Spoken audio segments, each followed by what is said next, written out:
la voie de l'amour, c'est la voie de cette chaîne. Et c'est la voie par laquelle tout le monde est entré, à commencer par l'incarnation dans ce monde. C'est l'amour que nous sommes. Ce bébé, c'est le symbole, le représentant de l'amour. Quand bien même on te dirait que, par exemple, mes parents ne m'ont pas désiré, quand bien même les parents pourraient dire toutes sortes de choses d'ailleurs, en réalité, ce n'est pas les parents qui t'ont désiré ou pas désiré, c'est le Créateur qui t'a désiré.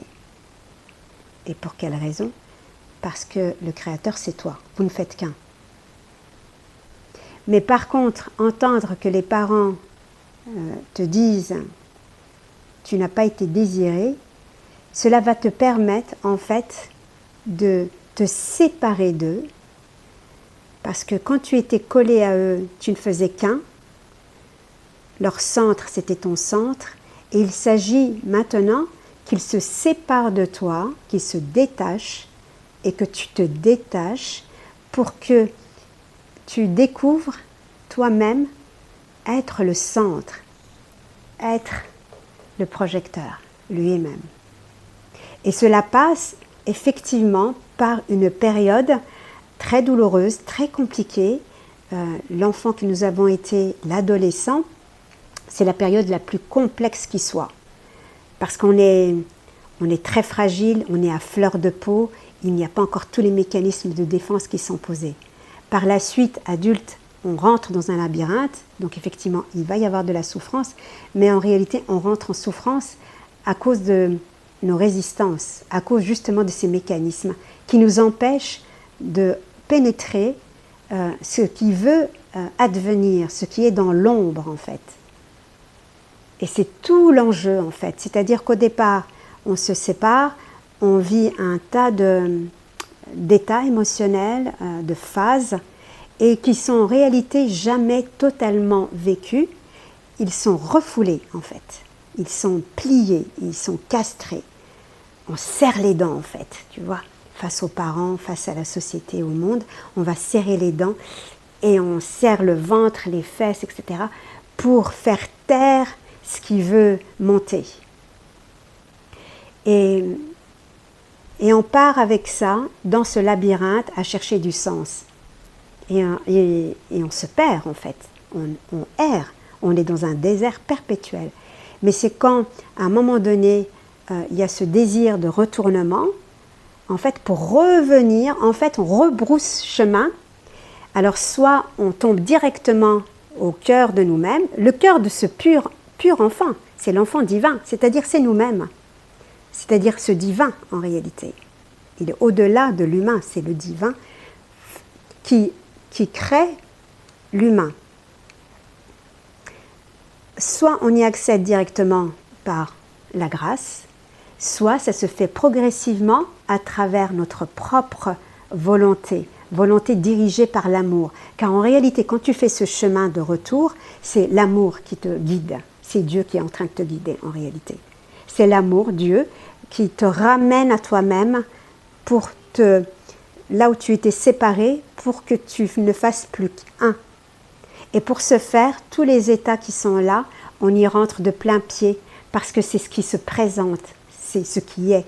Et ce qui est, c'est l'entièreté. Donc j'en fais l'expérience. Et c'est pour ça que je dis à chaque fois, tu l'es à 100%. Par exemple, imaginons c'est la colère, tu es la colère à 100%.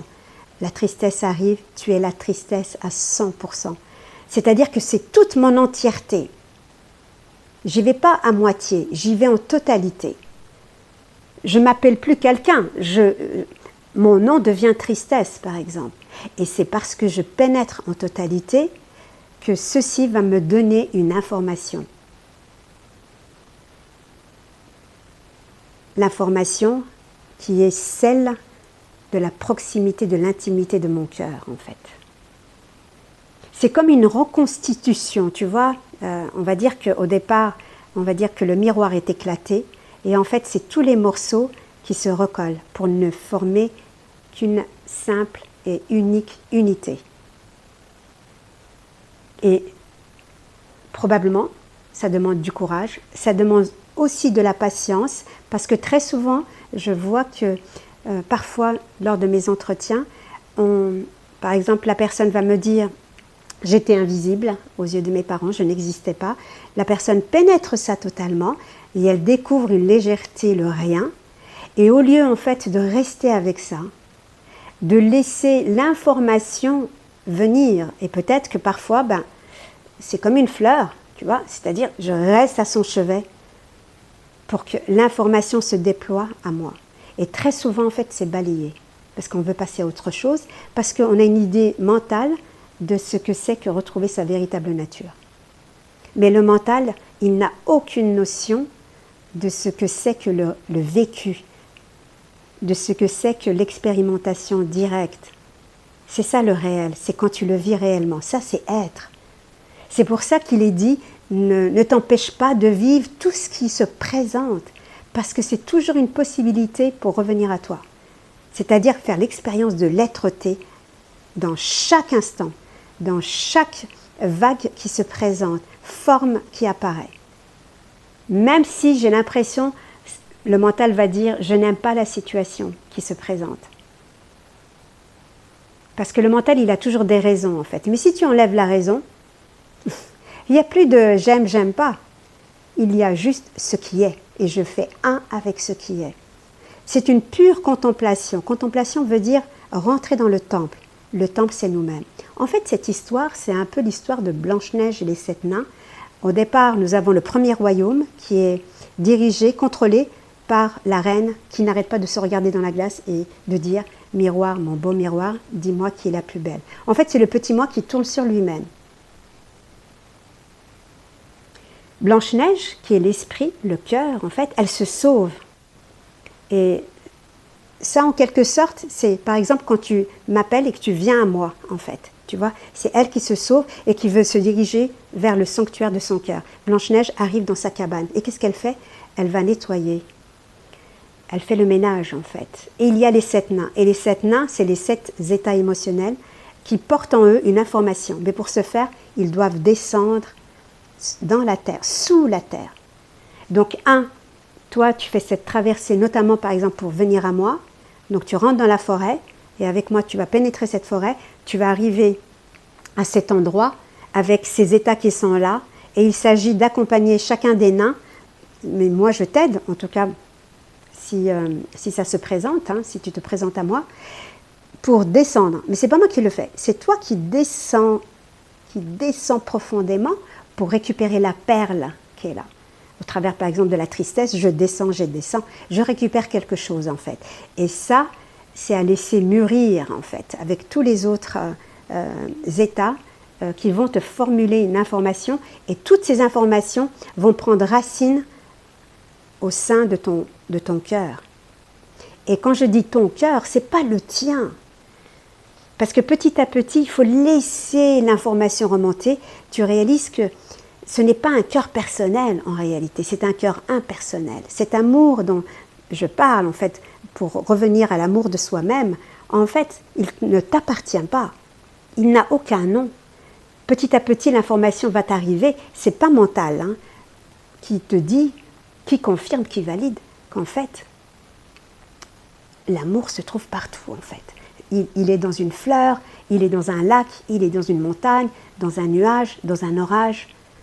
L'amour est en chaque forme, dans ce qui est, en fait. C'est la même chose. Et tu vois, tu n'as pas besoin de passer par mentalement, comment je fais pour réaliser qu'il n'y a personne. Non, tu ne peux pas mentalement, c'est impossible. Le mental, il ne peut pas le comprendre. C'est parce que je deviens l'amour, en fait, que je réalise, en fait, il n'y a pas quelqu'un ici. Il n'y a que des formes diverses et variées et qui se rencontrent. Et cet amour passe à travers cette fenêtre qui est unique. Dieu se fait personnel. Mais c'est lui, tu vois. C'est pas Nathalie en réalité que tu découvres, c'est Dieu, Nathalie. Et c'est l'amour, c'est Dieu qui t'appelle en fait, tu vois, à revenir vers le cœur, à faire ce chemin de grâce, héroïque, courageux, persévérant, patient, de descendre vers toi pour recueillir l'information, la laisser s'implanter dans ton cœur pour qu'elle fleurisse. Parce que très souvent, parfois, je vois bien qu'on balaye ça. On ne laisse pas cela se révéler à nous, rester patient. Très souvent, le mental, en fait, c'est comme un singe. Tu vois, il passe d'une branche à l'autre. Et c'est OK, parce que ça, c'est une habitude. Et c'est l'amour, en fait, de nous-mêmes, la conscience, d'être conscient, de voir ces mécanismes pour venir couper ça. Pour s'enraciner, pour se donner l'autorisation de ce retour, de ce retournement vers soi-même, c'est-à-dire le cœur. C'est comme un retour, tu vois, vers le nouveau-né, vers le petit enfant que nous avons été. Mais celui-ci, il n'appartient pas à un petit enfant, en fait. C'est le divin, ici. Mais pour que ceci, en fait, se révèle à toi, c'est s'abandonner dedans. C'est rentrer dans un autre état, tu vois, méditatif, un état d'innocence, un état de non-recherche, mais de pure expérimentation, de rester avec, de rester en intimité avec ça. Et plus cela se produit, en fait, plus tu vas sentir que tu es en intimité avec tout. Et que l'auteur que tu es, en fait, en amont, il voit tout. Complètement. Mais effectivement, si je suis identifiée et que je suis dans le mental, il y a l'identification. Et là, je suis dans le film et je commence à juger. À commencer par moi. Je me juge, je n'ai pas assez bien fait les choses, je me suis trompée, j'aurais pas dû passer par là, etc., etc. Tu vois? Et on blâme aussi les autres. Et on se blâme beaucoup. Je n'y arriverai jamais, etc. Tu vois? Ou alors, il faut pénétrer ça. Tu vois, ce blâme, ce désespoir, il faut pénétrer. En fait, à chaque instant, je pénètre totalement. Même le désespoir, c'est magnifique, c'est une belle porte. En tout cas, j'ai envie de te dire, n'importe quoi est une porte. Parce que n'importe quoi, c'est le divin. C'est un invité divin. Et il va venir faire peut-être irruption en toi, exploser tout ce qui a été bien posé à l'intérieur, la petite table, la petite lampe, les petites bougies, peut-être tout faire exploser. Tout rendre sans dessus-dessous. Pourquoi? Pour te ramener à qui tu es, là où il n'y a plus rien. Donc, entre guillemets, on a l'impression que ça a tout saccagé, mais en fait, c'est pour ton bien. Pour revenir à cela qui est complètement tranquille et amoureux de lui-même, en fait, tu vois. Et d'en rire après, d'en rire, de dire, c'était ça. J'ai dû me faire passer par ça. Eh oui. C'est en fait l'amour qui joue, entre guillemets, à tout ce qui n'est pas, mais en réalité, l'amour n'a pas d'opposé. L'amour est au gouvernail, en fait. Il maîtrise tout ça, il connaît tout ça. Et rien n'est jugé. En fait, tout est bon à prendre. Plus je plonge à chaque fois en contemplation dans ce qui se présente, ça me ramène en fait à qui je suis. Toujours. C'est toujours moi. Il n'y a que moi qui expérimente. Entre guillemets. Parce qu'en réalité, il n'y a pas d'expérimentateur. Il n'y a personne qui fait rien, il n'y a personne qui expérimente. Mais en même temps, il y a un semblant d'expérimentation, il y a un semblant de quelque chose qui paraît réel. Mais ce n'est pas grave si tu as l'impression que c'est toi qui fais. Ce n'est pas grave si tu as l'impression que c'est toi qui expérimentes. C'est OK.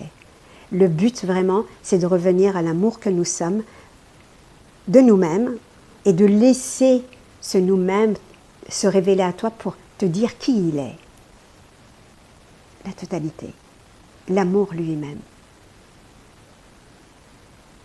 Et qu'il n'y a jamais eu de séparation.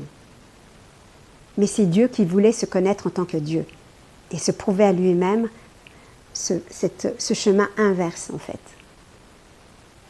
pour qu'il se proclame à travers toi, à travers nous.